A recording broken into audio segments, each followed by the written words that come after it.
Hi, I'm Joe Flint, entertainment reporter for the Los Angeles Times. On Monday, Craig Kilborn will return to television with a new show. Kilborn, you may recall, was the host of CBS's Late Late Show, a job he abruptly quit in 2004. Prior to that, he was the original host of Comedy Central's Daily Show, and of course he cut his teeth at ESPN, where he was one of the snarky anchors of SportsCenter. So what's Kilborn been up to these last 6 years? In his words, eating a lot of linguine, drinking red wine, and going through his Orson Welles phase. In fact, if you saw him on an A&E special about the history of late-night television, you might have noticed that he looked a little puffy. I'm happy to report that since then he's lost about 15 pounds, and in his words, now resembles a French woman.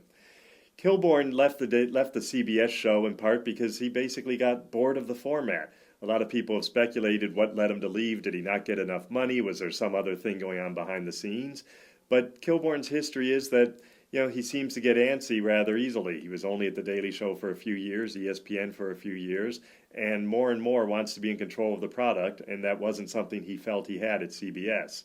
With his new show, he'll not only be the executive producer, but he'll have a much bigger role behind the scenes. The big challenge will be the time period. It's airing at 6:30 p.m., which is not usually the most friendly time period for such a show.